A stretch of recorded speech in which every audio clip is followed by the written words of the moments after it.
Hello everyone and welcome. My name is Brini and I am a mixed medium artist. Since this is my first video, I will be trying to make this intro as short as possible, but if it's too long, sorry, don't sue me. This will be a speed paint with character backstories as the title says. These characters are my OCs for every D&D campaign I played, and they are very dear to me. Without any further ado, please enjoy the speed paints and my children's stories. I will be starting off with my very first D&D character, Timus. Timus was my introduction to D&D in high school, and I don't think I'm the only one who has a special spot in their heart for their first OC. Timus is a Furbolg archer, and he is a young adult, aged 23. Timus was born in a shed, a dozen miles or so away from cities and villages. He lived with two older siblings and a mother and a father. When the strange men broke into their house, Timus didn't know what was happening. He didn't know why his mom was crying or why his dad was yelling, and why the strange man was smiling. His father fell on the floor, and his mom held him and his siblings. They were taken to a wagon of some sort. They were locked up in a cage, and the bars were wide enough for him to squeeze in between. They branded them. The piercing was painful, but it was nothing that he couldn't handle. He was a brave boy after all. They were following a road, and at dawn, they decided to take a break.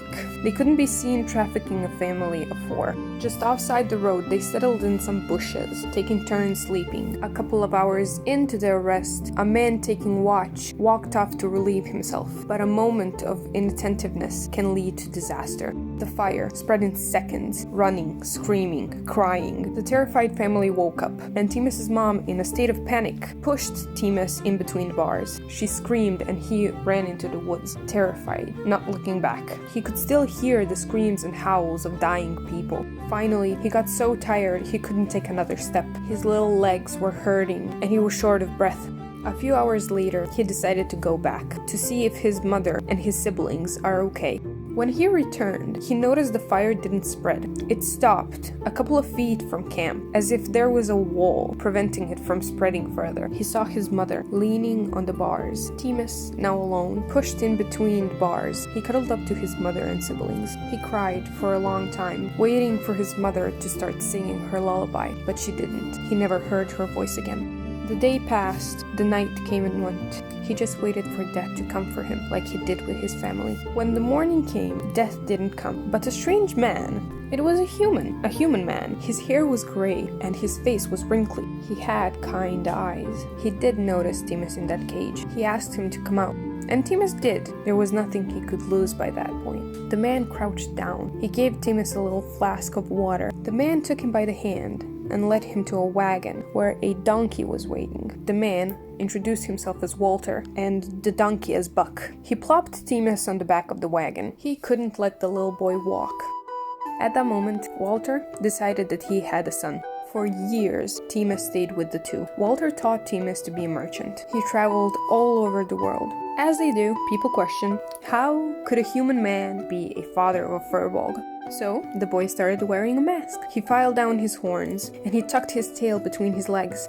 When Timus turned 19, they had decided that Timus needs to go out on his own. He was an adult now. It only made sense. He promised when he comes back, he will bring all the riches in the world, so that his father can finally retire. So, they parted ways. Timus's story only starts there. That's where he met his party. That's where he became an adventurer. Honestly, as I was designing Timus, I didn't really have any troubles. With his first design, I only had him with a solid gray coat, a mask, and the horns being filed. I really didn't know how medieval clothes worked at that time, so I couldn't exactly design something proper for him. His character was also all over the place. He was an adult acting like a child. He was very shy, so I couldn't really progress his story or give him character development in the actual game. And it didn't help that we played this first ever D&D campaign for only a couple of sessions. I really still love him as a character. It's just he's not fleshed out enough, and I do want to flesh him out in the future a little bit more. With the redesign, I actually took some inspiration from other artists whose handles I will put on the screen. The only problem I had with this exact sketch was, I couldn't decide on the background, and it was probably obvious from the very beginning in the first full body sketch that I did. But after deciding on a neutral gray background, that stayed for pretty much all of my characters that I redesigned in the future. And as simple as his redesign was, and his color scheme was straightforward, that wasn't the case for my next character. And oh boy, did I struggle with her. When I played Timus, we were all pretty new to D&D, we never played it before, so when I started playing Tristicia, it was a whole new experience. It was the three of us plus the DM, and basically everyone except me had actual experience with D&D, and I was the only newbie. So I had to do something to not embarrass myself. Tristicia was actually a tiefling fighter. Her weapon of choice was a whip. Tristicia was born in a castle, and she was the oldest daughter of 3 kings, Doom, Vassel, and Troit. However, her status didn't really mean anything. People didn't really care that she's a princess, or the fact that she's the oldest daughter, because she was just that, a princess. So her life was boring. Days spent studying, being beautiful, being proper. She didn't enjoy those things. She was yearning for something more. One beautiful summer day, an adventurer came to their castle. A human woman. She came to complete her quest. She had long blonde hair, deep green eyes, and she was wearing a full set of armor. She was beautiful. Days passed. Tristicia was actually watching the mystery woman, from afar of course, and she was growing a bit of a crush on her. One day, she was sitting in the garden, and the mysterious woman approached her. The woman introduced herself as Iris. She was gentle and kind, and she would come to visit Tristicia in the garden every day. Love was blooming.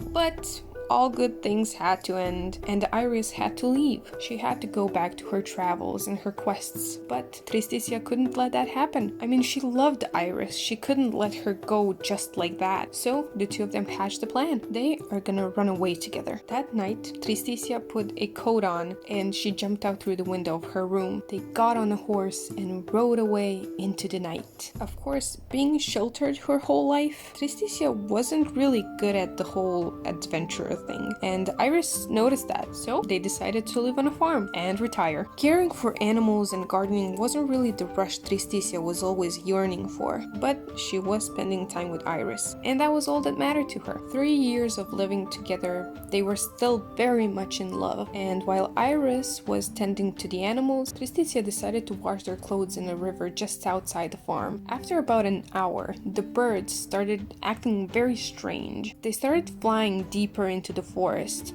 and Tristicia got a whiff of something very strange. Smoke, and it was coming from the farm. She ran as fast as she could. She pleaded to the gods. However, no pleading could guide her from the truth. The farm was engulfed in flames. Iris was nowhere to be seen. She was gone, and so was the life they built together. A note was left on a nearby tree. Iris von Stain, by the order of the gods, is sentenced to death for practicing witchcraft. Tristicia knew that it was a cult that did this. It was time for revenge. But she couldn't just go and find him and do something reckless and stupid. She needed to train, and she did, for years, before setting off to find a trustworthy and capable gang to help her. And that's where her story starts. Tristicia as a character was a challenge for me. I wasn't really a confrontational person, and she very much is. She does not take no for an answer, and she fights a lot. She was just a very angry character, and I couldn't really relate to her that much. Despite having anger issues, she can be really sweet, especially to her lover when they were together. But as difficult as she was to play, she was also difficult to design. And when I first designed her, I wasn't really happy with it. I never was happy with her completely. Even with her character development in the game, it was really hard to actually connect with her, especially since her actual design wasn't the best thing that I had done. I still liked her, but I didn't really love her. Now, the main thing with her design is her skin color. Of course, drawing red skin isn't really natural. I couldn't really pick a shade. My favorite color is red, but it's that blood red, and I wanted her to be blood red red, but it didn't really go with the rest of her. It was overpowering and not very nice to look at. But after skimming through Pinterest, I finally understood that bright red wasn't the best option for me and for her. So I muted her skin tone and decided to give her a brighter outfit, which before she was only wearing black. As you may see, I first draw characters on a piece of paper in traditional, and then I transformed them into the digital version. But for her, I was struggling in the traditional part of it. I didn't really know what to do with her hair. I did not know how horns work. In any case, I'm still not 100% satisfied with her design. I might change it in the future, I might not, who knows, I might be too lazy. And with that, I hope you enjoyed the video. If you did, please leave a like, subscribe, and leave a comment on if you want me to do Ackerly next, because she is my next D&D character, and also share with your friends, and I'll see you in the next one. Bye bye. Boop. He was sick. He was 6 after all. Boop. Demas didn't know what meant. As a child, Demas didn't know what about that. Boop! Tristicia was a born... Boop! An advent...